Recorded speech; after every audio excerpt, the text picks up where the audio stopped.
Olá, sejam todos muito bem-vindos à nossa primeira aula sobre cristão e política.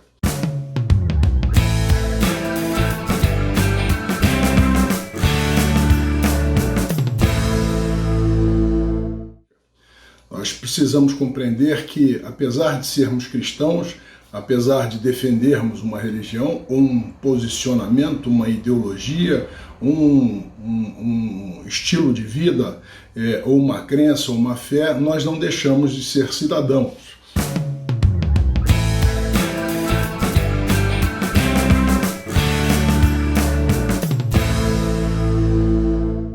E o que é cidadania? Cidadania é um conjunto de direitos e deveres que um indivíduo tem para viver em sociedade. Uma das principais armas da cidadania é o exercício do voto, o direito de votar, o direito de escolher o seu representante, os nossos representantes, que aprovarão as leis que vão reger a nossa sociedade e que vão fiscalizar a ação do Poder Executivo. O primeiro passo para a plenitude do exercício da cidadania é a gente diferenciar o que é público do que é privado, os interesses individuais dos interesses coletivos.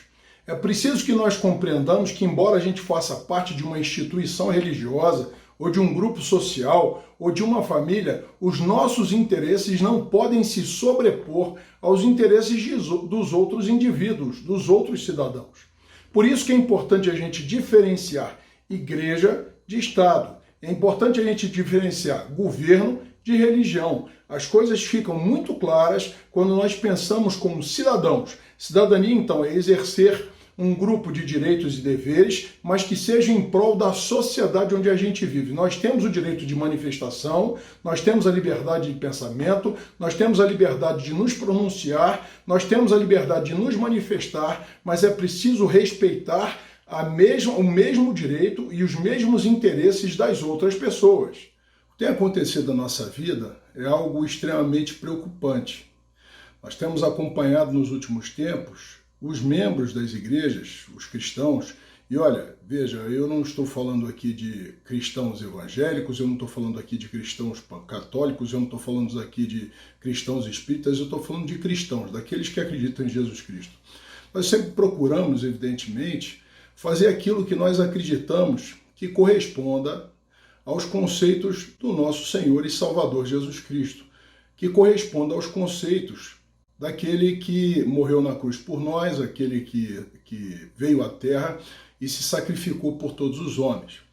E quando o assunto é política, quando entramos no assunto político, na questão da escolha dos nossos representantes legais, na questão da escolha dos nossos representantes no Congresso Nacional, do nosso presidente, dos nossos governadores, a gente sempre se esbarra em questões que talvez não sejam tão visíveis para as ovelhas como são visíveis para os pastores.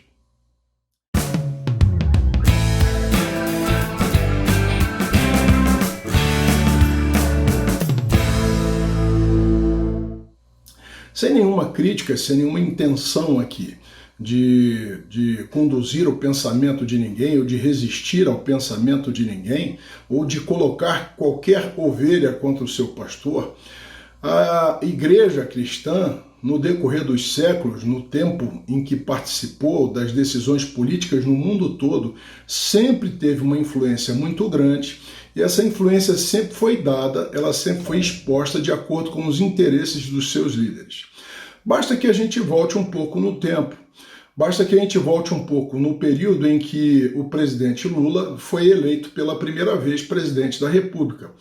Todas as lideranças cristãs do Brasil, principalmente as lideranças evangélicas, buscavam no Lula a solução para os problemas sociais, mas muito mais do que isso, buscavam a realização dos seus interesses. O que se buscava? Se buscava o direito de construir templos, se buscava o direito de concessão de terrenos, se procurava benefícios fiscais, se procurava benefícios de todas as ordens sociais, porque a igreja sempre se julgou um benfeitor da sociedade, como é de fato, como nunca deixou de ser. Nesse momento, eu julgo importante compartilhar com vocês que eu sou pastor. Eu tenho ovelhas, eu participo, eu levo a palavra de Cristo onde quer que vá, e por isso, inclusive por isso, foi que nós desenvolvemos esse curso de formação política para cristãos. Mas é importante que a gente entenda isso. É importante que a gente entenda que nem sempre a vontade dos nossos líderes, nem sempre o desejo dos nossos líderes correspondem à necessidade da nossa nação. Nós somos um Estado laico. E o que é o Estado laico? O Estado laico ele não é proibitivo, ele é permissivo. Ele permite que qualquer tipo de religião seja instaurada no país, que qualquer tipo de culto religioso seja celebrado, sem interferência de justiça, de Estado, de ninguém. Quer dizer, o Estado laico ele não é confessional, ele não confessa uma única religião. Ele permite que os brasileiros, no exercício da cidadania, no exercício dos seus direitos e deveres, exerça ou celebre o culto à divindade que desejar. Estado laico, portanto, não é proibitivo, ele é permissivo.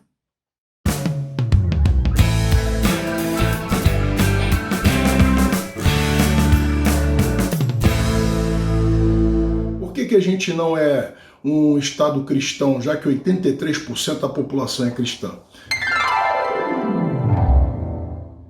Porque nós somos uma democracia e ser democrata é saber conviver com o contraditório. Nós não podemos oprimir a minoria em função da vontade da maioria. Nós vamos estudar isso quando a gente for ver os conceitos de Stuart Mill, quando ele fala de utilitarismo e liberalismo. Nós vamos ver isso em outra aula. Mas nós não somos um Estado confessional, nós não confessamos uma religião só, porque nós somos uma democracia. E na democracia é importante, na verdade é fundamental respeitar a vontade da minoria ou respeitar o contraditório. Só é democrata aquele que consegue viver pacificamente com aqueles que pensam diferente dele.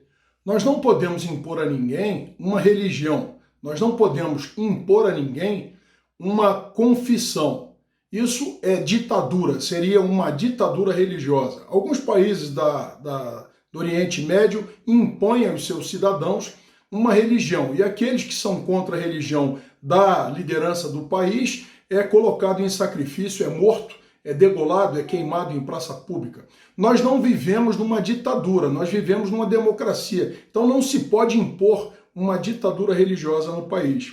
Por isso que o país é laico, para permitir que qualquer pessoa, seja ela crédula ou incrédula, que ela manifeste o seu pensamento livremente. Imagine você se amanhã ou depois assumir o nosso país um governante que tenha aversão à religião ou aversão a Deus, um ateu ou então um muçulmano ou de qualquer outra religião e queira impor a você, pastor, padre, espírita, enfim, a você que é cristão, impor uma religião diferente. O que você vai fazer? É por essa razão que nós temos que dar graças a Deus de vivermos uma liberdade religiosa, um Estado laico e democrático.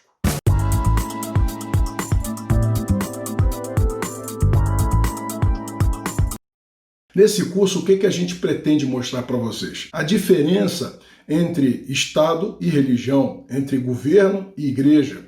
A gente pretende mostrar para vocês todos os princípios, por exemplo, de conceitos que nós resistimos tanto, conceitos como socialismo, conceitos que a gente resiste porque a gente desconhece, conceitos como o comunismo de Karl Marx, que nós não conhecemos muito bem, o conceito sobre democracia, o conceito sobre capitalismo, o conceito sobre formação de Estado, como que escolhemos os nossos representantes, como que nós escolhemos as pessoas que nos representam, o que é uma democracia representativa, como é que foi constituída a nossa Constituição Federal, como é que se forma a Constituição Federal. E qual é a nossa intenção com esse curso? A nossa intenção é disponibilizar para você ferramentas para que você possa pensar, utilizando a sua cabeça e até questionar aqueles que não pensam.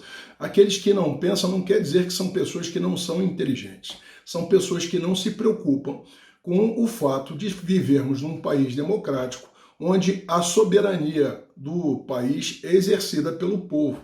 Se a soberania é exercida pelo povo, é fundamental que o povo tenha conhecimento de como que as coisas funcionam.